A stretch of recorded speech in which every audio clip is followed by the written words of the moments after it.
Muy buenas tardes, chicos. Vamos a ir comenzando mientras los demás se van conectando. ¿Ya? El título del tema del día de hoy es La conquista del Tahuantinsuyo. Ya hemos terminado ya un número de temas que hemos abordado acerca de las culturas, ¿no? De todo cómo el Perú inició sus primeros años con pueblos originarios, autóctonos, como fueron los incas, como fueron todas las culturas que hemos visto. Hasta ese momento, América en su totalidad permanecía aislada del resto del mundo. Inclusive los demás no tenían noción alguna de su existencia. Es a partir de este tema que hoy día vamos a ver, en el cual ambos mundos, el viejo mundo que llamamos Europa y el nuevo mundo que llamamos América, se van a contactar, se van a unir, se van a conocer luego de mucho tiempo en el cual prácticamente cada uno vivió encerrado en su mundo, considerando que ellos eran los únicos en el universo y que nadie más existía. Tanto es así que cuando Cristóbal Colón llegó acá, él consideraba que llegó a las Indias y no llegó a América. Es recién con Américo Vespucio que el mundo va a tener conciencia de que este territorio era un nuevo continente y en honor a su nombre es que el continente se denominó América. Todas esas cositas son parte de la historia universal. A partir de este tema, HP va a empezar a enfocar o a tratar de contextualizarse dentro de los temas de HU. A partir de ahora sí, ya ambos cursos van a ir de la mano, porque ya ambos mundos que antes eran paralelos, por así decirlo, ahora sí se han intersectado. Y hoy día vamos a empezar a hablar de ello. En primer lugar, vamos a ver acerca de la empresa de la conquista. Vamos a hablar quiénes eran los socios, quiénes conformaban esta empresa que en un primer momento era privada y luego fue prácticamente pública. Luego vamos a ver el primer viaje de Pizarro, el segundo viaje y el tercer viaje. Recordemos que a diferencia de Cristóbal Colón, Pizarro realizó 3 viajes, Cristóbal Colón realizó 4 viajes, ¿ya? Y por último, la captura de Atahualpa, ¿no? La próxima semana vamos a redondear esta idea. Vamos a ver qué pasó después de la captura de Atahualpa. ¿Qué pasó en ese encierro que tuvo en el Amaruhuasi? ¿Qué pasó para que lo sentenciasen a muerte? ¿Y qué pasó después? ¿Qué hizo Pizarro? Porque todo eso sucedió en Cajamarca. Recordemos, como ya les dije varias veces, que Atahualpa fue un inca de hecho, mas no de derecho. Legalmente no era un inca, el inca era Huáscar. Él prácticamente fue un rebelde, un golpista, si lo queremos llamar así. Y por ello, él nunca llegó a pisar el Cusco. Tanto fue su soberbia que prefirió esperar a ver quiénes eran los españoles y a darles una lección por todo lo que habían cometido hasta ese momento, en vez de marchar al Cusco, porque la victoria ya estaba ganada, como lo vamos a explicar hoy día. Esa guerra entre Huáscar y Atahualpa la ganó Atahualpa. Atahualpa, cuando Pizarro realizaba su tercer viaje, ya era el formidable ganador de esa batalla. Sin embargo, él prefirió primero deshacerse de los españoles porque él era tan orgulloso que consideraba que con su sola presencia los españoles iban a correr despavoridos, miedosos, aterrorizados, que marchar al Cusco y coronarse formalmente como el nuevo gobernante. ¿Ya? Muy bien. Vamos a ver la empresa de la conquista. Esta empresa de la conquista que en el colegio nos han hecho memorizar, ¿no? Que habían 3 socios, que era Francisco Pizarro, Diego de Almagro y Hernando de Luque. Eso es cierto, sin embargo, hubieron otras personas más que también jugaron un papel importante dentro de esta empresa, ¿ya? Esta empresa también recibe otras dos denominaciones. La empresa de Levante, ¿ya? Porque las tierras del Tahuantinsuyo, con referencia a Panamá, se ubicaban, por así decirlo, en el lugar de donde salía el sol. Eso les van a explicar en geografía. Al este se le llama levante, porque por ahí se levanta el sol. y a oeste, por el contrario, se le llama poniente, ¿no? Son sinónimos. Y otro nombre es la empresa Perulela, justamente en alusión al nombre Perú, ya que, para que sepan un poquito, es una tergiversación del nombre Virú, ¿no? Antes se consideraba que ese reino se llamaba Virú, y de tanto repetir ese nombre, derivó el nombre Perú. Y así como algunos afirman que, por ejemplo, el nombre Trilce derivó de una palabra llamada 30, ¿no? Del número 30, que tantas veces lo repitió César Vallejo que al final terminó siendo Trilce, aunque hay otras teorías, ¿no? Sobre el origen de ese nombre. Muy bien. Como les dije, fue de carácter privado en sus inicios. Ya durante el primer y el segundo viaje, Pizarro va a tratar de mantener alejado a la corona española, es decir, a los reyes de España, de esta empresa. Es decir, los reyes no eran socios de esta empresa, no tenían nada que ver. ¿Ya? Así como una universidad privada. No tiene nada que ver el Estado dentro de la universidad privada, pero a diferencia de una universidad pública en la cual sí tiene que ver el Estado, ¿no? El Estado vela por lo que son las universidades públicas sobre todo, ¿ya? Pero en su tercer viaje, ahí sí, Pizarro, obligado por las circunstancias, va a tener que, ahora sí, admitir que la corona pueda integrar esta empresa como un socio más. ¿Ya? Muy bien. ¿Quiénes eran los socios en sus inicios? Francisco Pizarro, que era el jefe, el líder, el comandante. Diego de Almagro, que era el proveedor universal, es decir, el encargado de conseguir los hombres, las embarcaciones, el material militar, es decir, las armas, y también obviamente el alimento. Hernando de Luque, que en muchos libros se le considera como el financista o el primer financista, aunque en el fondo él apoyó económicamente, pero realmente lo que pasó con Hernando de Luque fue que él solo puso su nombre en este contrato, por así decirlo.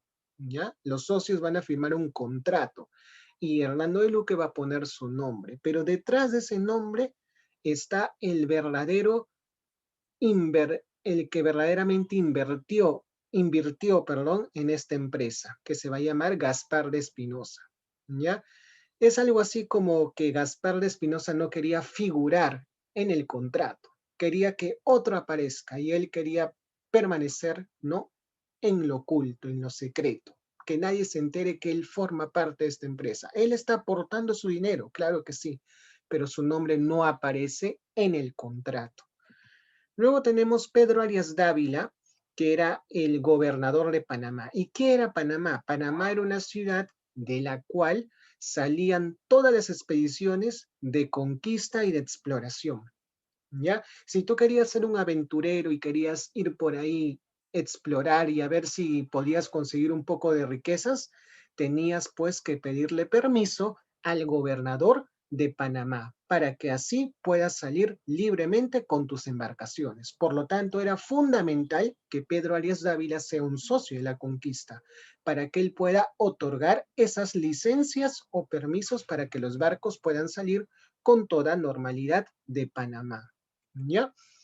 Y por último, Gaspar de Espinosa, como el segundo financista, como les dije, él estaba detrás de Hernando de Luque, ¿no? El que dio la cara fue Hernando de Luque, pero detrás de él estaba Gaspar de Espinosa. Muy bien, y acá he puesto una pequeña reflexión acerca de quiénes eran los conquistadores. Los conquistadores, ¿cómo era su perfil? ¿Cuáles eran sus características? En primer lugar, eran hombres ya maduros, es decir, no eran chibolos, ¿ya? Tenían entre 30 y 45 años aproximadamente. ¿Qué más? Eran hidalgos, es decir, no eran de la clase social más baja, más despreciada, no, pero tampoco eran parte de la nobleza, es decir, estaban al medio, ni tan bajo ni tan alto. Y como estaban al medio, estaban, por así decirlo, resentidos y siempre buscaban poder acceder a la nobleza, es decir, ascender socialmente. Y una forma de lograr ello era justamente participar de esta empresa Esta empresa, si tú participabas de ella, te permitiría conseguir tres cosas básicamente. En primer lugar, riqueza, oro y plata, que toda persona quiere. ¿Qué más? Te permite conseguir fama. Tu nombre ya no va a pasar al olvido. No es que te mueres y todos se olvidan de ti, sino que al tú participar y jugar un papel protagónico en esta empresa y al ser esta empresa exitosa, tu nombre va a pasar a la historia, como fue lo que pasó con Francisco Pizarro, que hasta ahora lo recordamos y que hasta ahora lo seguimos pues tratando en las clases, y también su nombre pues está en distintos libros de historia y también en las crónicas dejadas por los españoles y algunos mestizos. ¿Ya? ¿Qué más? Estos hombres que vinieron acá, por lo general, no tenían experiencia militar, es decir, no eran militares de formación, ¿de acuerdo? Es decir, en la cancha tuvieron que aprender a pelear. Por ello cometieron tantas atrocidades que vamos a ver dentro de un momento. ¿Qué más? Tenían un afán de ascenso social. Como les dije, no estaban al medio, ni en lo alto ni en lo bajo de la pirámide social. Por lo tanto, siempre buscaban ascender socialmente, lograr ser tan reconocidos como eran los nobles en esa época. Y algo muy triste, ¿qué más? Eran iletrados e incultos. La mayoría no sabía leer ni escribir. Tanto es así que para poder firmar tenían que contratar testigos para que puedan firmar en lugar de ellos, porque no sabían ni leer ni escribir. Eso también es otra de las razones por las cuales actuaron como actuaron. Es decir, no tenían cultura, eran hombres incultos.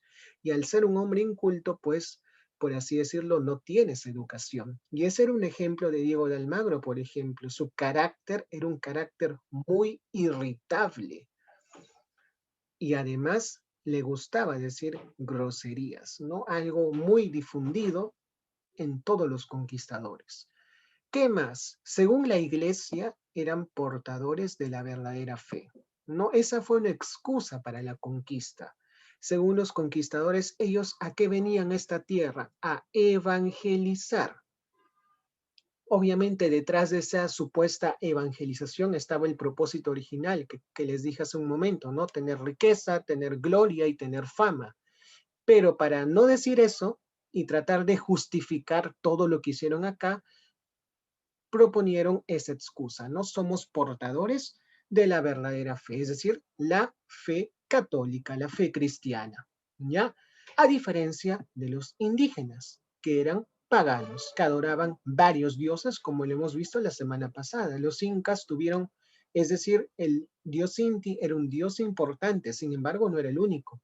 Habían otros dioses, y de esos dioses se hicieron ídolos, ¿ya? Por lo tanto, los indígenas de América tenían dos delitos, entre comillas, frente a los españoles. ¿Cuáles eran esos delitos? Por un lugar eran idólatras, es decir, adoraban ídolos, algo que condenaba la Iglesia Católica, y por otro lado eran pues paganos, ¿no? Adoraban dioses que eran dioses falsos, que la Iglesia Católica no reconocía.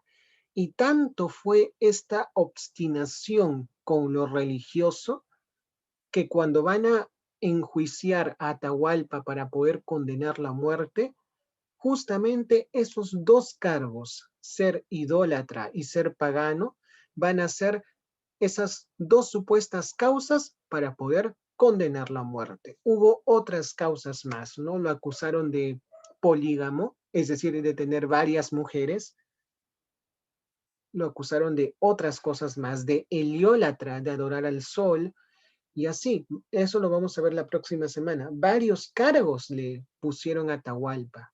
Pero si nosotros nos ponemos a pensar, para los incas eso era normal. Tener varias mujeres era normal. Adorar ídolos era normal. Adorar varios dioses era normal. No era algo raro, no era un delito. Pero según la cosmovisión europea, eso sí era un delito, ¿ya? ¿Qué más? Espíritu caballeresco, claro que sí. Recordemos que eran conquistadores al servicio del gran rey de España.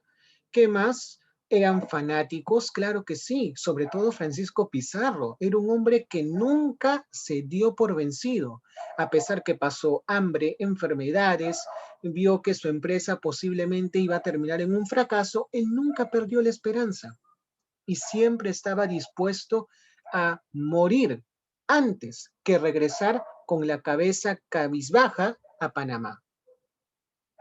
Él sabía que al emprender esta empresa de la conquista, él lo tenía que dejar todo.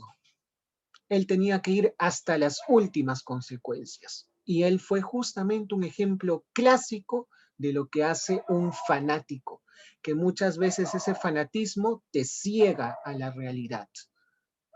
¿Ya? ¿Qué más? Escaso espíritu crítico. Claro que sí. Muchos de los conquistadores que vinieron acá al Perú vinieron porque se creyeron el cuento de que existían varias riquezas. Al final, ese cuento se hizo realidad. Pero si una persona es educada, si una persona es culta, si una persona sabe razonar, no va a creer cualquier cuento, cualquier historia. Como estos soldados eran iletrados, eran incultos, es decir, nunca recibieron educación, eran muy fáciles de poder ser engañados con estas famosas fábulas, ¿no? De un reino rico en oro y plata. Y otras características más que están ahí, ¿no? Una mixtura entre medievalismo y renacentismo. Recordemos que esta empresa de la conquista se ubica justamente a finales de la Edad Media y a inicios de la Edad Moderna. Es decir, estos hombres que vamos a ver acá tienen tanto características de la Edad Media como características del hombre moderno. Muy bien, ahora sí vamos a empezar esta, va a ser como si fuera una historia esto, ¿ya? Hay un libro bien bonito que es de Prescott, que habla de justamente la conquista del Perú, y es muy bonito porque te lo cuenta como si fuera una obra de literatura, como si estuvieras leyendo una novela.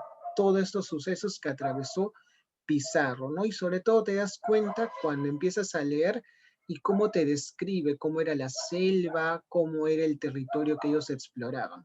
Vamos a tratar hoy día de dar un pequeño pincelazo de estos 3 viajes que realizó Francisco Pizarro junto con sus socios y junto con su ejército, ¿ya?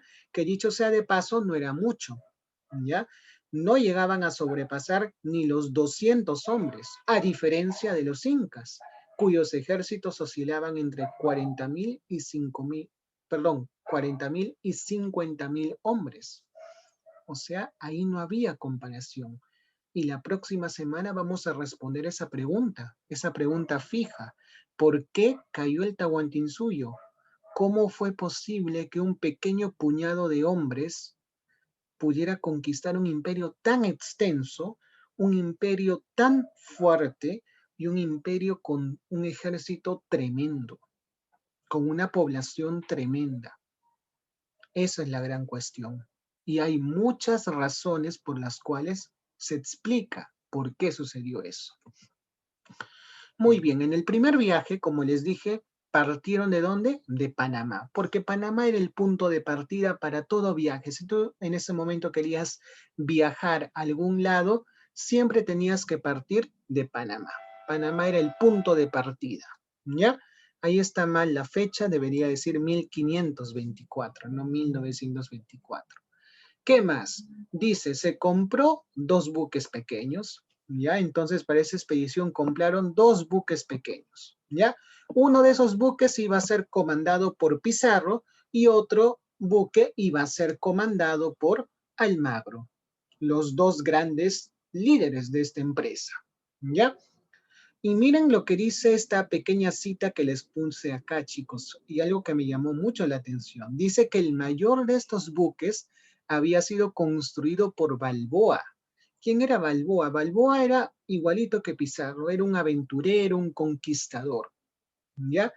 Que había escuchado, ¿de acuerdo?, de la boca de unos indígenas de Centroamérica que le habían dicho que si él navegaba al sur, es decir, hacia Colombia, Ecuador y obviamente hacia Perú, iba a encontrar un reino mucho más rico que los reinos que hasta ese momento había encontrado, con gente de mucha mayor civilización, de mucho mayor avance cultural, con mayores riquezas y con mayor, pues, civilización.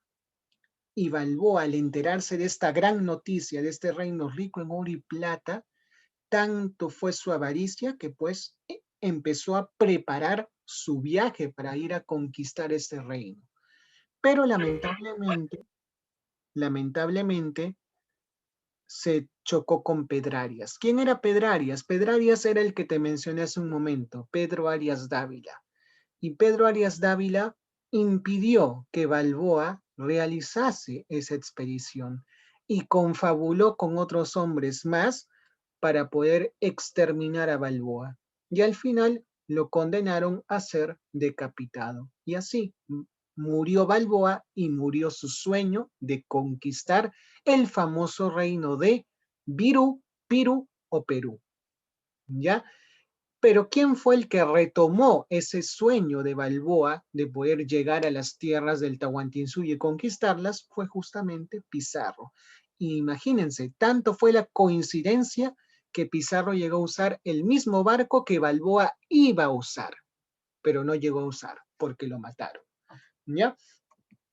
Lamentablemente los españoles iniciaron este viaje en una época poco propicia para poder viajar. Era una época de vientos fuertes y de lluvias y de tempestades también. Por lo tanto, no era fácil el viaje que iban a emprender.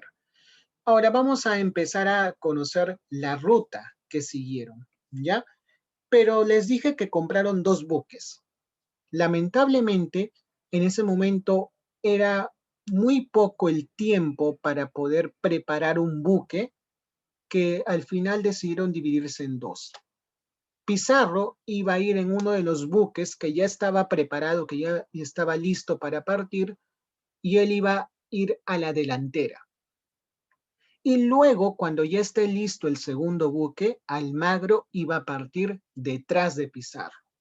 Es decir, ambos no partieron al mismo tiempo, sino que se dividieron. Ya, y esto es importante que lo sepan porque ahorita vamos a ver qué le pasó a Pizarro y por qué no pudo advertirle a Almagro de lo que le podía pasar. ¿Ya? Muy bien. ¿Qué pasó? Luego de que partieron en Panamá, llegaron a un archipiélago, es decir, un conjunto de islas que se llamaban las Perlas. Luego de las Perlas fueron al Golfo de San Miguel, luego fueron al puerto de Piñas y acá en el puerto de Piñas pues empezó las penurias que se iban a volver repetitivas durante el primer y el segundo viaje. ¿Qué penurias? Por ejemplo, el calor excesivo. Estamos en Centroamérica, cerca al Ecuador, y sabemos que las zonas cercanas a la línea ecuatorial son zonas bien, pero bien calurosas o cálidas. Los climas son tropicales, es decir, son climas con una temperatura ligeramente elevada, ¿ya? ¿Qué más? Esa zona, ¿no? Entre Centroamérica y Ecuador es una zona que en esa época estaba prácticamente cubierta de bosques, a diferencia del Tahuantinsuyo, donde en vez de estar cubierto de bosques, estaba cubierto de desiertos y de campos agrícolas. Pero esa zona no estaba cubierta de campos agrícolas, estaba cubierta de espesos bosques, es decir, árboles gruesos y grandes. ¿Qué más? No solo habían bosques, sino habían pantanos, donde obviamente te ensuciabas y algunas veces podías tropezarte. Y al final, un territorio pedregoso que te dejaba tus pies prácticamente heridos de tanto pisar piedras filudas, ¿ya? Por lo tanto, Pizarro no la pasó nada bien en Puerto de Piñas. Y ni qué decir en Puerto del Hambre, el mismo nombre lo dice. Pasaron pues un hambre extenuante en ese territorio. ¿Ya? Entonces, miren cómo el primer viaje, al principio todos estaban animados, con ese sueño de poder conquistar ese reino, pero miren cómo les está yendo, pero bien, bien mal les está yendo en este primer viaje. Por ejemplo, ¿qué dice acá? Sufrieron 1.000 penurias. ¿Qué sufrieron? Dolor, sufrieron hambre, sufrieron peste. Como esta zona estaba llena de árboles y era una zona tanto pantanosa como boscosa, habían muchos mosquitos. Y esos mosquitos no solo fastidiaban, sino que te picaban. Y aparte también habían animales venenosos que podían inclusive llegar hasta matarte con solo picarte. ¿Qué más? La fatiga. ¿Y por qué se fatigaban? No solo porque caminaron largos metros, sino también por el calor excesivo. Era como caminar no en medio de un desierto prácticamente. El calor era muy sofocante. Frente al malestar generalizado de los expedicionarios, Pizarro ordenó enviar un buque al mando de Montenegro de regreso a la isla de las Perlas. Y chicos, esta decisión que tomó Pizarro en ese momento, en el cual se encontraba tanto en Puerto de Piñas como en Puerto del Hambre, de hacer que Almagro, perdón, de hacer que Montenegro, en este caso, regrese para poder traer más alimentos y más hombres, fue una decisión recurrente durante estos dos primeros viajes, ¿ya? Siempre cuando Pizarro se encontraba así, cansado, hambriento, prácticamente sus soldados estaban desmotivados, ya querían irse de regreso a Panamá, prácticamente se dieron por vencidos. Pizarro, para poder retomar otra vez la empresa, siempre hacía que un barco regrese o a Panamá o a las Perlas para poder abastecerse nuevamente de lo necesario. ¿Ya? Muy bien. ¿Qué más pasó en este primer viaje? Luego del puerto del Hambre, van a llegar a un pequeño pueblecillo que se va a llamar el Fortín del Cacique de las Piedras. Así se llamaba originalmente, ¿ya? Y en este fortín a Pizarro no le va a ir nada bien nuevamente. ¿Por qué? Porque no solo va a sufrir que no hay alimento, sino encima los indígenas que habitaban ahí lo van a atacar. Podríamos decir que fue la primera vez en la cual Pizarro va a recibir una cierta resistencia por parte de los indígenas. ¿Y por qué les digo la primera vez? Porque las veces anteriores en las cuales Pizarro desembarcó en un lugar, ¿cómo reaccionaron los indígenas? Los indígenas no reaccionaron violentamente como en el fortín del Cacique de las Piedras, sino su forma de reaccionar fue bastante interesante. Huyeron. Así reaccionaban. Al ver a los españoles, huían en medio de ese bosque espeso, ¿ya? Pero en el fortín del Cacique de las Piedras, los indígenas de esa zona no reaccionaron de esa forma, sino que atacaron de frente a Pizarro, ¿no? Y obviamente todas las tropas van a ver algunos muertos, van a ver heridos, e inclusive Pizarro va a terminar con 7 heridas. Entonces Pizarro no la pasó nada bien. Imagínense, pasó enfermedades, pasó hambre, pasó fatiga, pasó dolor, encima lo atacan en el fortín del Cacique de las Piedras y encima con sus soldados que están totalmente desencajados, totalmente, se sienten como si hubieran sido engañados, ya se sienten defraudados, ya quieren regresar a Panamá y olvidarse de todo esto que han sufrido. Entonces es ahí donde Pizarro decide detenerse y poner fin a su primer viaje. Recordemos que su primer viaje se llama viaje explorador. Como Pizarro nunca había venido a estas tierras, a diferencia de otros hombres que sí lo habían hecho, él estaba tratando de reconocer el territorio.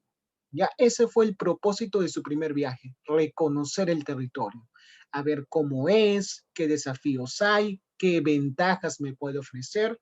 Ese fue el propósito de su primer viaje. Pero lamentablemente el primer viaje, como hemos visto, terminó en fracaso.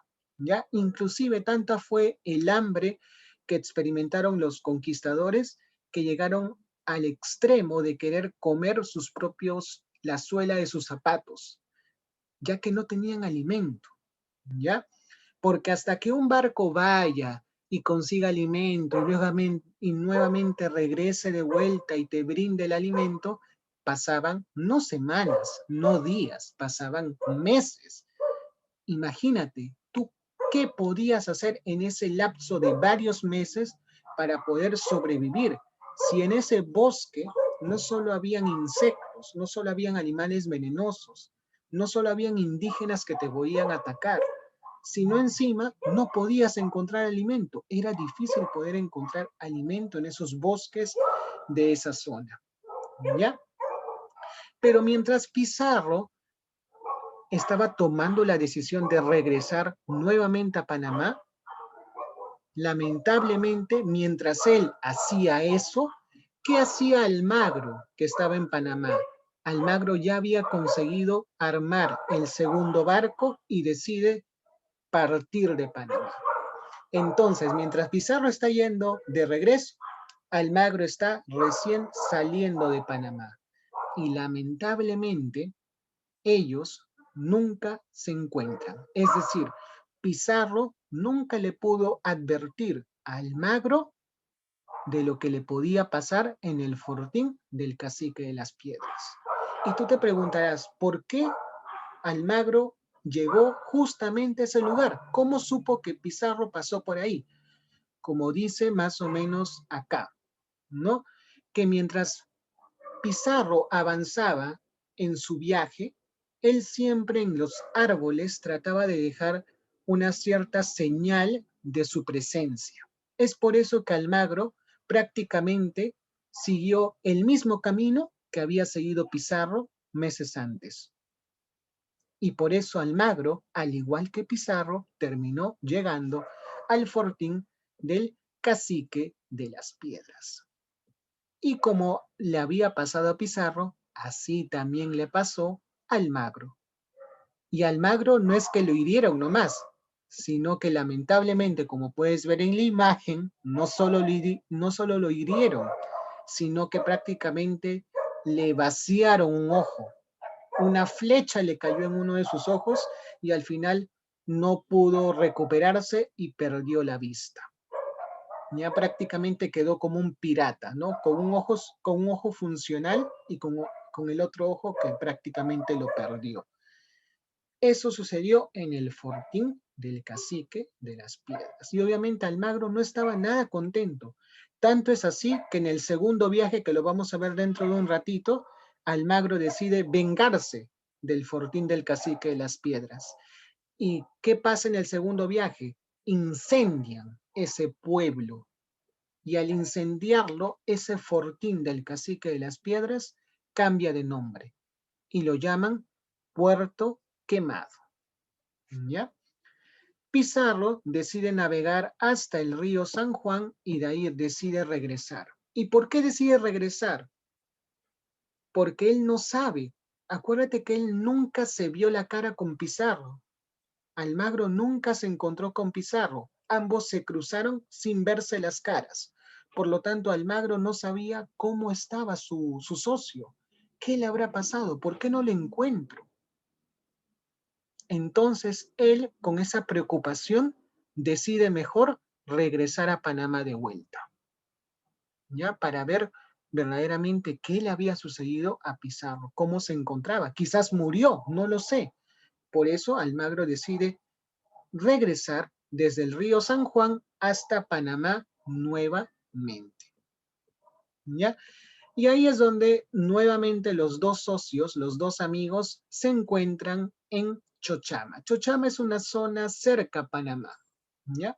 Está muy cerquita a Panamá. Y ambos ahí se encuentran nuevamente. Obviamente, este primer viaje, chicos, como lo hemos visto, fue un fracaso. Ya, lamentablemente fue un fracaso. Entonces, Pizarro y Almagro no se quieren dar por vencidos y quieren hacer otro viaje. Pero para hacer otro viaje tienes que pedir otra vez permiso al gobernador. Por lo tanto, ¿qué hace Pizarro? Pizarro decide quedarse en Chochama y decide enviar a Diego de Almagro a Panamá para que pueda pedirle nuevamente un permiso al gobernador. ¿Ya? Pero como el gobernador se enteró de todo este fracaso del primer viaje, se negó a darle un nuevo permiso. A pesar que eran socios, a pesar de ello, se negó a darles un permiso. Es ahí donde interviene Hernando de Luque y trata de convencer al gobernador. Inclusive, algunos historiadores afirman que hasta llegó a tratar de coimearlo, así como actualmente hacen con algunos policías para que no les pongan papeleta, así mismo. Hernando de Luque trató pues de comprar ese permiso, trató de comprar, ¿no?, la decisión de Pedrarias o de Pedro Arias Dávila, que era el gobernador. Al final, Pedro Arias Dávila cambia de parecer y decide darles el permiso para ese segundo viaje. Pero antes que ellos realicen ese segundo viaje, estos socios deciden formalizar esta empresa, porque hasta ese momento la empresa solo era una reunión de amigos. No había un documento que evidenciase la existencia de esta empresa, un documento en el cual todos hayan puesto su nombre y su firma. No existía. Por lo tanto, antes de realizar ese segundo viaje, ellos deciden firmar un famoso contrato llamado el Contrato de Panamá, en la cual prácticamente van a firmar los tres socios, Hernando de Luque, Diego de Almagro y Francisco Pizarro, ¿ya? Y van a hacerlo bajo el consentimiento de Pedro Arias Dávila como un socio más que iba a estar encargado de dar los permisos para los viajes, ¿ya? Muy bien. Entonces, como ya todo está listo, como ya el gobernador dio un nuevo permiso, ya Diego de Almagro consiguió nuevas tropas, nuevos alimentos, nuevo armamento, ya está todo listo para poder hacer el segundo viaje. El segundo viaje no se llama la exploración, sino se llama el descubrimiento, ¿ya? Y lo vamos a saber por qué se llama así. ¿Ya? El primer viaje, ¿por qué se llamó explorador? Porque lo que hizo Pizarro simplemente fue reconocer el territorio, qué peligros y qué ventajas podía obtener de ese territorio. ¿Ya? Muy bien. Para este segundo viaje, nuevamente se compró, ¿no?, los dos buques, otros dos buques que eran más grandes y mejores que los dos anteriores. El primer evento de este viaje, como les dije hace un momentito, chicos, fue que en venganza del ataque que recibieron tanto Pizarro como Almagro en el fortín del Cacique de las Piedras, ellos deciden incendiar ese pueblo. Entonces, a partir de ese momento, ya no se llamaba más Fortín del Cacique de las Piedras, sino se llamaba Pueblo Quemado. ¿Ya? Muy bien. Luego de hacer ese acto de venganza, ellos avanzan hasta el río San Juan. ¿Y se acuerdan qué era el río San Juan? Era el punto hasta el cual habían llegado en el primer viaje. Era el último punto en el que habían llegado en el primer viaje. Es decir, a partir del río San Juan para adelante ya era totalmente desconocido.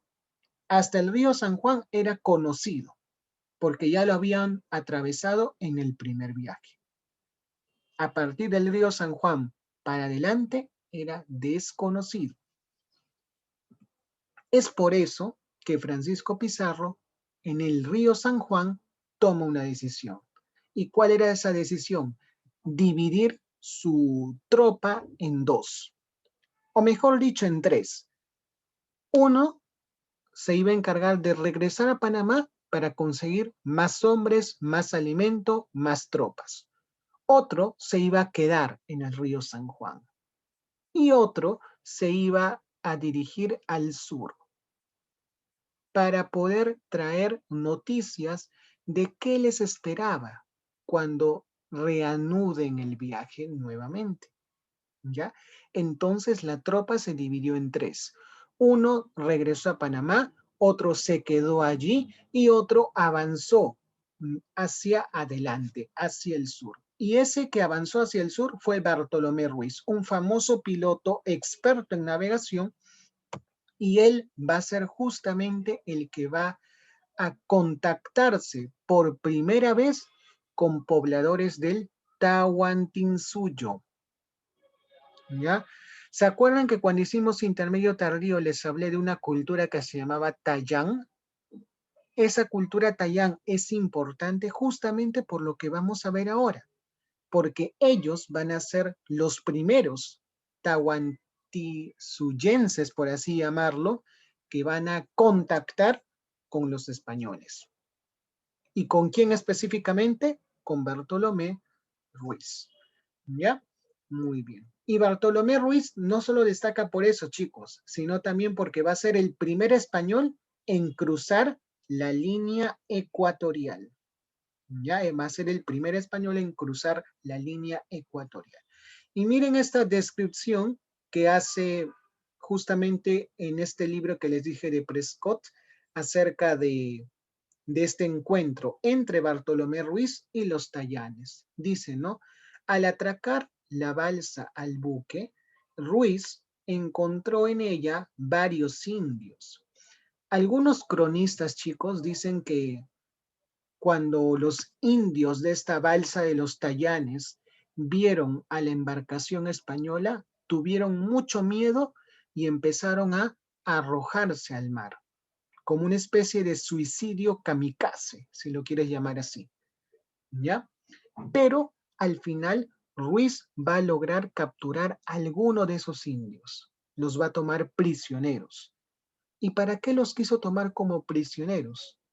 Para que les sirvan tanto de guías como de intérpretes, ya que Bartolomé Ruiz no conocía el territorio, pero ellos sí, ya que Bartolomé Ruiz no hablaba su idioma, pero ellos sí.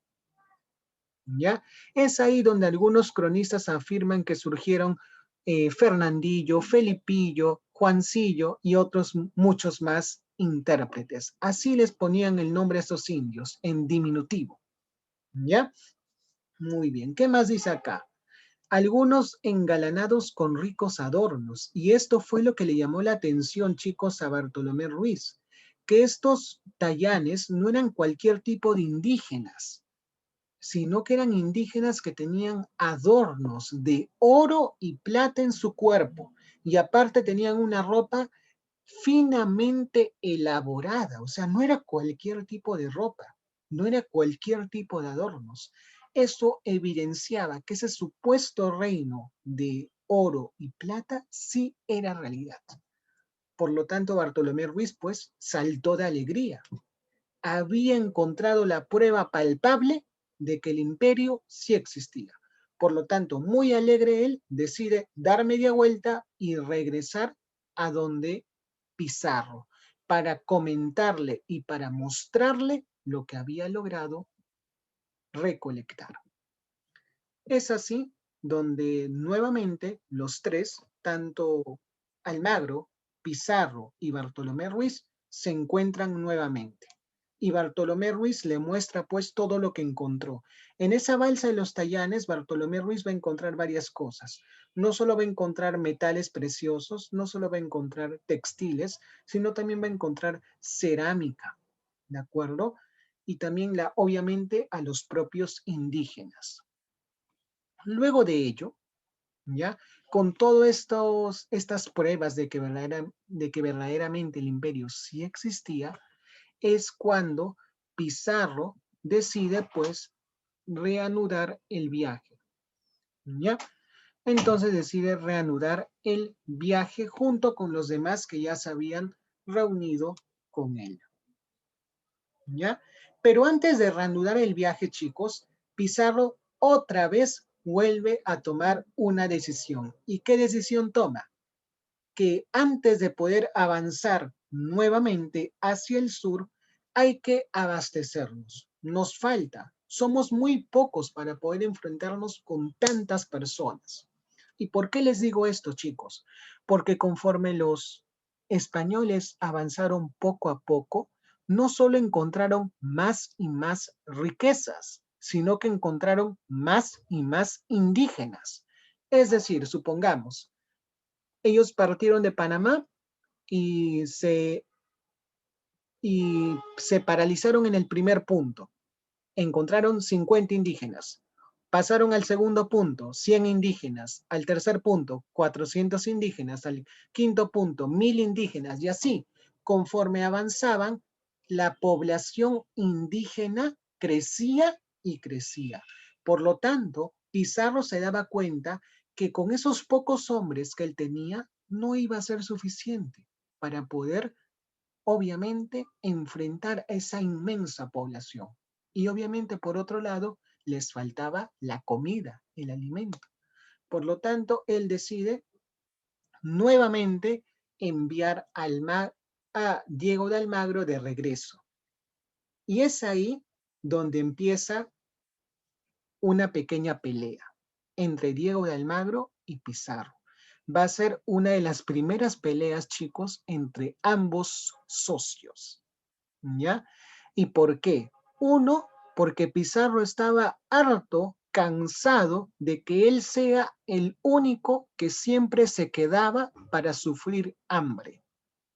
Si se dan cuenta, en los anteriores episodios en los cuales Pizarro siempre mandaba a Diego de Almagro de regreso, él era el que se quedaba y él tenía que sufrir hambre, enfermedades, muerte. Pero Diego de Almagro, obviamente muy feliz con su barquito, iba a Panamá, cogía alimentos, regresaba y no le pasaba nada. Vivía la vida feliz. Así lo consideraba Pizarro. Y por lo tanto Pizarro pues alza su voz de protesta y quiere que él sea el que ahora vaya a Panamá y recolecte todo. Y que sea Diego de Almagro el que ahora se quede a sufrir todo lo que él sufrió. Pero Diego de Almagro no quiere, e inclusive le llega a decir que si desea, puedes dejar esto acá. Yo voy a seguir con los que quieran seguir. Si tú quieres dejar y rendirte acá, ríndete y regresa a Panamá. Yo voy a seguir adelante. Y esto no paralizó nada, sino que se fue incrementando poco a poco y llegaron al punto de ambos sacar su espada y estaban a punto de enfrentarse a espadazos, pero ahí es donde intervienen dos personajes, Bartolomé Ruiz y Nicolás de Rivera. Eran dos conquistadores, ¿ya? Y ambos calman el ambiente. El ambiente estaba acalorado, el ambiente estaba con mucho, ¿no? Ardor. Por lo tanto, era necesario calmar esos ánimos. Y ambos logran calmar los ánimos. Ese evento en el cual Pizarro y Almagro están a punto de enfrentarse espada contra espada se llama la Porfia de Atacames. Es uno de los primeros enfrentamientos directos entre ambos socios de la conquista. Y no va a ser el último. Más adelante van a volver a enfrentarse, tanto verbalmente como físicamente. Por ejemplo, lo vamos a ver la próxima semana, cuando ellos ya capturaron al Inca Atahualpa y el Inca Atahualpa les ofrece cuartos de oro y plata, y el Inca empieza a pagar ese famoso rescate por su libertad, ahí surgió otro problema entre Francisco Pizarro y Diego de Almagro. ¿Y qué problema era? ¿Cómo nos repartimos toda esa riqueza? ¿Ya? Y así van a surgir más y más problemas entre ambos conquistadores. Y al final, ¿cómo va a terminar todo esto? En una guerra civil entre ambos. Ambos se van a tener que matar uno al otro. ¿Y quién fue el que triunfó? Fue Francisco Pizarro. Francisco Pizarro logra vencer a Diego de Almagro el Viejo, así se llamaba, Diego de Almagro el Viejo, o el Tuerto, así lo llamaban, y lo decapita. Pero Francisco Pizarro, lamentablemente, también va a llegar a morir. ¿Por qué? Porque el hijo de Diego de Almagro el Viejo, llamado Diego de Almagro el Mozo, lo va a asesinar en venganza por haber matado a su padre. Eso que les estoy contando ahorita sucedió años más tarde.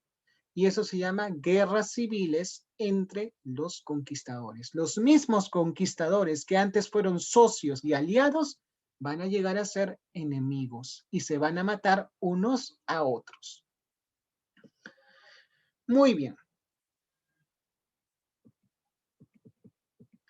¿Qué más tenemos que saber? Luego de este acalorado suceso que, como les dije, se llamó la porfia de Atacames, ellos siguieron adelante. Pero antes de seguir, Diego de Almagro regresa a Panamá, como les dije, a traer más hombres, más alimento y más armamento. Pero dentro de lo que llevaba Diego de Almagro en esa embarcación, lamentablemente se va a infiltrar un ovillo de lana que era un obsequio para la esposa del gobernador. Y tú te preguntarás, ¿qué tiene que ver un ovillo de lana con la conquista del Perú? Que en ese ovillo de lana, uno de los soldados que ya estaba cansado, harto de todo este sufrimiento que les estaban haciendo pasar, había metido o había escondido una carta de queja al emperador. Este soldado se llamó Juan de Saravia, ¿ya? Y miren lo que dice acá, interesante. Almagro logró confiscar casi todas, es decir, los soldados siempre enviaban cartas a sus familiares, pero lo que ellos no sabían era que cuando Almagro recibía esas cartas, él obviamente las eliminaba. No permitía que esas cartas llegasen a sus destinatarios. ¿Por qué? Porque si esas cartas llegaban, esos familiares o esos amigos iban a enterarse de los sufrimientos de esta empresa de la conquista y por lo tanto iban a alzar su voz de protesta, el emperador se iba a enterar de todo y finalmente el emperador iba a ordenar que Almagro y Pizarro deteniesen la empresa. Corrían ese peligro, por lo tanto Almagro decidió confisquemos todas las cartas, pero lamentablemente una se le escapó, lamentablemente, y esa fue la carta de su perdición. Y esa carta la escondieron, como les dije, en un ovillo de lana, y ese ovillo de lana estaba dentro del barco de Almagro y era un obsequio, un regalo para la esposa del gobernador de Panamá. Y lamentablemente esa cartita llegó a su destino. Y acá está lo que decía esa carta. Acá está. Pues señor, ¿no? La carta era mucho más grande y tenía la firma de todos los soldados que querían regresar a Panamá, que ya estaban cansados de sufrir tanto, pero al final de esa carta decía esto que ven acá, chicos. Pues señor gobernador, mírelo bien por entero, que allá va el recogedor y acá queda el carnicero. ¿Y qué quería decir este soldado, Juan de Saravia, acá está su nombre, Saravia, con esta cartita? Como dice acá, ¿no? Se pintaba a los dos jefes como socios en una carnicería. Imagínate. Uno de ellos, ¿quiénes era? Uno de ellos se encargaba de traer el ganado. El ganado eran los soldados. O sea, esto es como si fuera literatura, una metáfora, estaba comparando, ¿no? Habían dos jefes, ¿quiénes eran? Pizarro y Almagro. Uno de ellos se encargaba de traer al ganado, es decir, a los soldados. Y el otro se encargaba de degollar a ese ganado. O sea, estaban comparando a la empresa de la conquista como si fuera una carnicería. Por lo tanto, cuando esta cartita llegó a la esposa y obviamente llegó al gobernador, el gobernador no esperó más y mandó a un representante llamado Tafur para que pueda traer de vuelta de forma obligatoria a todos los soldados. Y es ahí donde sucedió este evento que yo sé que tú habrás escuchado alguna vez en tu vida, la famosa Isla del Gallo. ¿Ya? ¿Cómo se llamó el comisionario que les dije? Acá está su nombre, oficial Tafur. Ya fue el que envió el gobernador Pedro de los Ríos para que traigan de vuelta a todos de forma obligatoria. Es ahí donde Pizarro, ¿no? Decide simplemente hacer oídos sordos Y como les dije, chicos, tanto era su fanatismo de Pizarro que él nunca, pero nunca se quiso dar por vencido. Por lo tanto, ¿qué hizo? Sacó su espada, trazó una línea en la arena y mencionó estas famosas palabras, ¿no? Que allá nos vamos para ser ricos. Pero si ustedes regresan a Panamá, van a ser pobres. Y solo 13 lograron cruzar esa línea, los 13 de la fama. ¿Ya? Y Jairo Tafur, Tafur, ¿qué hizo frente a esto? El comisionario no hizo nada. Lo único que hizo fue retirarse. No hizo nada más. Los dejó ahí abandonados. Pizarro le pidió, déjanos uno de tus barcos, porque Tafur vino con 2 barcos. Y le dijo, déjanos siquiera uno de tus barcos. No nos vas a dejar así a la deriva. Pero Tafur sabía que si él hacía eso, lo iban a considerar como un cómplice de Pizarro. Por lo tanto, no lo hizo. Los dejó prácticamente a la deriva, abandonados a estos 13 de la fama. ¿Ya? Al final, Tafur regresa a Panamá y es ahí donde, de acuerdo, Almagro trata de convencer como sea al gobernador que les pueda dar un permiso, pero chicos, era muy complicado. A raíz de esa famosa carta escrita por Juan de Saravia, prácticamente era imposible convencer al emperador nuevamente que les diese un permiso. Pero como dice acá, tras varias semanas de cavilaciones, el gobernador al final accedió. Al final permitió que otra vez vaya una embarcación y rescate a Pizarro. Esta embarcación iba a ser liderada por Diego de Almagro, ¿de acuerdo? E iba a ir en búsqueda de Pizarro. ¿Y qué orden les dio a Pizarro? Le dijo a Pizarro, yo te voy a dar una oportunidad, te voy a dar una oportunidad más, pero tú vas a regresar antes de los 6 meses. ¿Ya? Esa es la condición. Te permito seguir, permito que un buque vaya a tu encuentro, tú que estás ahí en la isla del Gallo solito, con los 13 de la fama, permito que un buque vaya a tu encuentro, vaya a tu rescate, pero tú regresas acá antes de los 6 meses. Ya, ese fue el trato para permitir que otra vez sigan con su viaje. Y Pizarro no perdió tiempo, él siguió con su viaje, ya, luego de que vino Almagro y otra vez se encontraron, ellos continuaron avanzando. Avanzaron a Punta Santa Elena, como dice acá, el Golfo de Guayaquil, pero lo más importante que tienes que recordar de su segundo viaje, aparte de la Isla del Gallo, es Tumbes. Ellos continuaron avanzando luego de que Pedro de los Ríos les diera un nuevo permiso y llegaron a Tumbes. Y Tumbes fue todo una maravilla para ellos. ¿Por qué?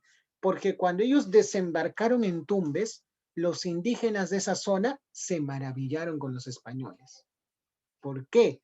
Porque cuando los españoles desembarcaron y bajaron a tierra, no bajaron solos, sino bajó un español llamado Alonso de Molina, acompañado de un esclavo negro, acompañado de un cerdo y de una gallina. Luego bajó Pedro de Candía con un arcabuz, como ves en la imagen de ahí. Y los indígenas se sorprendieron. ¿Cómo puede ser posible que ese animal llamado cerdo o ese animal llamado gallina pueda hablar? ¿Por qué los animales hablan? Y cuando vieron a Pedro de Candía disparar con el arcabuz, tanto fue el sonido que emitió ese arcabuz, esa arma, que lo llamaron el hijo del trueno, o sea, el hijo del mismo dios Illapa. Cuando vieron al soldado, al esclavo negro, como lo vieron de color negro, pensaron que estaba sucio y empezaron a arrojarle agua. Cuando vieron al soldado Alonso de Molina, se maravillaron del color de su piel, una piel muy blanca, y de su barba. ¿Cómo es posible que tengan barba? Los indígenas por lo general eran lampiños, acuérdense, pero los españoles pues eran barbudos. Y aparte el armamento que llevaba, el casco que llevaba, entonces todo esto maravilló a los indígenas. Y por eso los indígenas pues en vez de tratar de reprimir o de atacar a los españoles, se quedaron pasmados con la boca abierta. Y Pizarro continuó avanzando. Después de llegar a Tumbes, avanzó hasta el puerto de Santa o el río Santa. Y al llegar al río Santa, dio media vuelta y regresó a Panamá nuevamente. ¿Ya? Y es ahí donde él ya, con todas las pruebas y evidencias de que ese imperio sí existe, decide pues nuevamente pedirle un permiso para un tercer viaje al gobernador de Panamá. Pero el gobernador de Panamá esta vez sí se negó rotundamente. Entonces, como el gobernador de Panamá no le quería dar el permiso, Pizarro dijo, es hora de que pidamos ayuda a la corona. Hasta ese momento no se entrevistaron con la corona, nunca hablaron con la corona. Los reyes ni sabían de lo que Pizarro estaba haciendo, pero Pizarro, obligado por las circunstancias, va a tener que pedir permiso para su tercer viaje. Y los reyes le dan ese permiso. Lamentablemente el rey de ese entonces, que era Carlos V, no se encontraba, estaba a punto de viajar, por lo tanto, la reina Isabel en su representación es la que firma este contrato llamado Capitulación de Toledo. Y no se confundan, chicos, la Capitulación de Toledo se firmó con Pizarro, pero la capitulación de Santa Fe se firmó con Cristóbal Colón. Son nombres distintos, ¿ya? Muchas veces se confunden. Entonces, Pizarro había viajado a España para poder acceder al permiso y al apoyo de la corona española. Y luego de lograrlo, él no se regresó de frente a Panamá, sino que antes de regresar, ¿qué hizo? Fue a visitar a su familia y trató de animarlos para que lo puedan acompañar en este tercer viaje. Y su familia, toda animosa, fue con Pizarro. Tenemos a Pedro Pizarro, Juan Pizarro, Gonzalo Pizarro, Hernando Pizarro y a un supuesto hermano, Martín de Alcántara. Y luego de ello ya viene el tercer viaje. ¿Ya? A ver, lo vamos a hacer rapidito. En el tercer viaje, llamado el viaje de la conquista, porque en este viaje ya logran capturar al Inca Atahualpa y lo logran encerrar en el Amaruhuasi, por eso se llama el viaje de la conquista. ¿Ya? Navegaron hasta la bahía San Mateo, que estaba cerca a lo que es Tumbes, cerquísima a Tumbes. Luego continuaron su viaje hasta Coaque y en Coaque enfrentaron una enfermedad, que es la enfermedad de la verruga. Luego avanzaron a la isla de Puná y acá empezaron los engaños. Ahora sí los indígenas empezaron a atacarlos. En la isla de Puná, este rey llamado Tumbalá los engañó. Fingió ser amable y ser bueno y les dijo, pasen a mi isla, les quiero dar ofrendas, los quiero recibir cordialmente. Pero todo fue opuesto a lo que él decía. Al final no lo recibieron con muchos halagos ni con ofrendas, sino que los atacaron. ¿Ya? Así los recibieron a estos españoles en la isla de Puná. Lo mismo pasó en Tumbes. Unos años atrás los habían recibido con todo el cariño, pero ahora, por órdenes del cacique Chilimaza, los recibieron con ataques y engaños. Y lo interesante, chicos, que en el segundo viaje, Pizarro encontró a Tumbes toda bella y toda rica en oro. Pero cuando él vino en el tercer viaje, lo encontró prácticamente en ruinas. Y la pregunta es, ¿por qué? ¿Qué pasó entre ese segundo y tercer viaje? Lo que pasó fue que había iniciado la guerra entre Huáscar y Atahualpa. Y Tumbes, lamentablemente, había sido un foco de ese enfrentamiento. Luego de Tumbes pasaron a Poechos. Poechos está en Piura, Si tú te vas al mapa del Perú, primero está Tumbes al norte y luego de Tumbes pasas a Piura, ¿ya? En Poechos se entrevistaron con el cacique Maizavilca y Maizavilca sí los recibió amablemente e inclusive le regaló a Pizarro uno de sus sobrinos, que Pizarro llamó Martinillo. Y Martinillo va a ser importante porque va a ser un intérprete, ¿ya? Y en Poechos, cerca a Poechos, en el valle del río Chira, ellos van a fundar la primera ciudad. Esto es información importante. Fundan la primera ciudad en el tercer viaje, ¿ya? Es decir, la primera ciudad fundada no fue Lima. Lima fue fundada bajo el nombre de Ciudad de los Reyes, pero no fue la primera ciudad fundada, ¿ya? Luego de ir a Poechos, que es Piura, ellos empezaron a enterarse de que Atahualpa, ese famoso rey que había logrado vencer a Huáscar, estaba en Cajamarca. Entonces ellos dijeron, ah, no, tenemos que ir al encuentro de ese rey, tenemos que capturarlo. Si nosotros capturamos al rey de estos indígenas, ya ganamos, ya conquistamos este imperio. Entonces hay que ir a Cajamarca, no hay que tener miedo. Entonces, un grupo de españoles se queda en esta ciudad fundada llamada San Miguel de Tangarará y otro grupo asciende a Cajamarca. ¿Y por qué se llama ascenso a Cajamarca? Porque a diferencia de Piura, Cajamarca estaba pues a una altura considerable, ¿no? Porque ya es sierra, ya no es costa, ¿ya?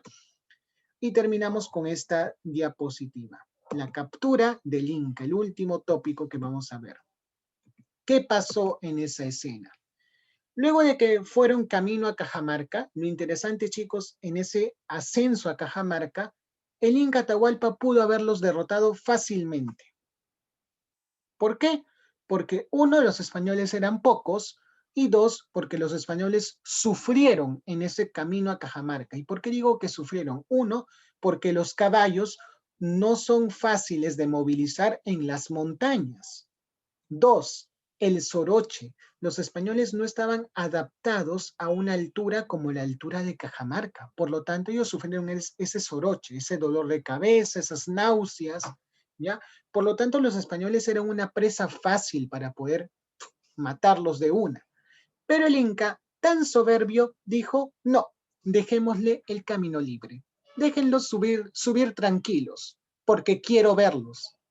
Entonces, los españoles tranquilos, sin que nadie los ataque, llegaron a Cajamarca. Y cuando llegaron a Cajamarca se dieron con la sorpresa de que prácticamente estaba deshabitada. El Inca no estaba en la ciudad, sino estaba en las afueras de la ciudad. ¿Dónde? En un lugar llamado Los Baños del Inca.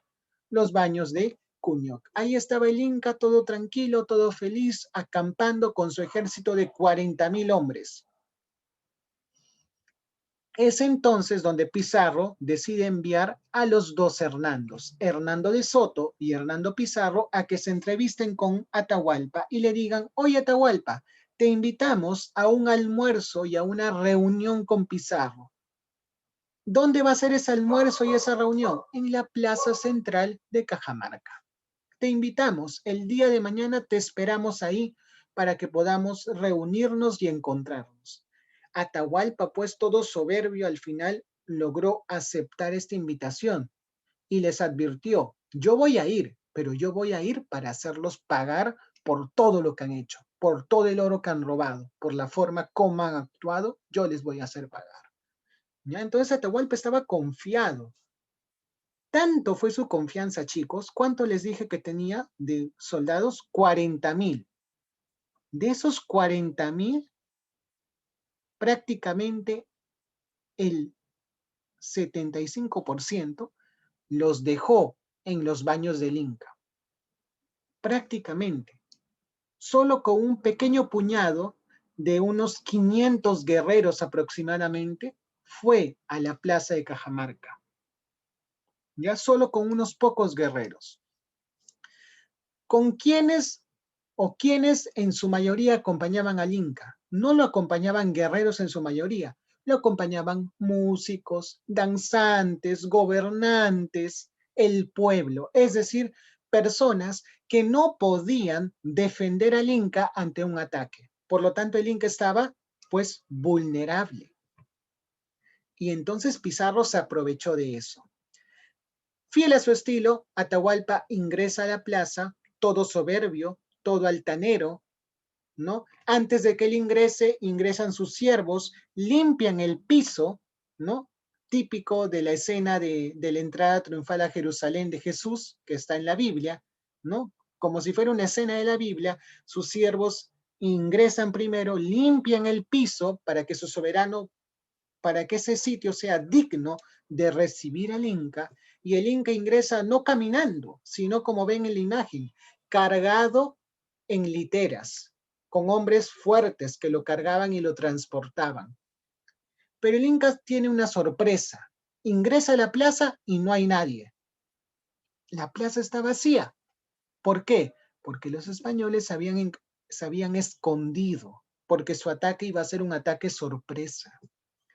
Y de pronto, ahí en el fondo de la plaza, aparece el cura Valverde y un pequeño indio llamado Martinillo, que iba a ser de intérprete. Y Valverde, ¿qué hace? Se acerca a Atahualpa y le entrega la Biblia. Y le empieza a leer un documento llamado requerimiento. El requerimiento, en pocas palabras, era esto, chicos. O te rindes o te hacemos rendir a la fuerza. Eso era el requerimiento, ¿ya? Y le entrega la Biblia el cura Valverde a Atahualpa, y Atahualpa, ¿no? Empieza a escuchar y dice que Martinillo le empieza a traducir lo que le quiere decir el cura Valverde, y le dice que esa Biblia, que ese libro que tiene en la mano, es la palabra de Dios. Entonces dice, ¿la palabra de Dios? Ah, entonces esto lo puedo escuchar. Y se le empieza a colocar en los oídos para ver si le puede hablar. Pero obviamente era un libro, no le iba a hablar. Y como no escuchó nada, se enojó, se enfureció y tiró la Biblia al suelo. Es ahí donde el cura Valverde grita y dice Santiago a ellos. Y a esa voz es donde Pizarro y todos los españoles salen de sus escondites con sus caballos, con sus arcabuces, con sus armas, y empiezan la carnicería. ¿Por qué digo la carnicería? Porque toda esa población que no sabía pelear, porque no eran guerreros, empiezan a huir. Y en ese afán de huir se tropiezan unos contra otros. Incluso unos están tan desesperados que empiezan a trepar los muros, y los muros no soportaron más peso y se cayeron. Aparte, los españoles empezaron a hacer carnicería, empezaron a decapitar, empezaron a matar con sus espadas. Todo se volvió funesto. Tanto es así que los cronistas saben qué dicen, chicos. Supongamos que 4 hombres cargaban al Inca. Entonces los españoles que querían capturar a Atahualpa mataban a esos hombres que cargaban al Inca. Pero cuando uno moría, otro le reemplazaba. El otro moría, otro le reemplazaba. O sea, tanto era el amor al Inca, tanto era el respeto al Inca, que estos hombres, que estos indígenas, no podían permitir que el Inca toque el suelo, que el Inca se caiga. Eso era una falta de respeto. Era un ser divino, no podía tocar el suelo. Pero lamentablemente al final todos terminaron muriendo. Y el único que quedó sobreviviente, por así decirlo, fue Atahualpa. Y Atahualpa lo capturaron y lo encerraron en el Amarguasi. La próxima semana vamos a ver qué pasó allí. Hay muchas leyendas con respecto a ello. Hay una leyenda del ajedrez también que pasó ahí, ¿no? Que hubo amistad entre Pizarro y Atahualpa, ¿no? Lo vamos a tratar de explicar la próxima semana, ¿ya? Entonces hasta acá ya hemos visto los viajes de Pizarro y cómo el Inca fue capturado en Cajamarca. El Inca, Atahualpa, nunca llegó al Cusco, acuérdense, ¿ya? Muy bien, chicos. Que tengan una feliz tarde. Ya nos vemos la próxima semana con el otro tema, ¿ya? Acerca de qué pasó después de la captura del Inca.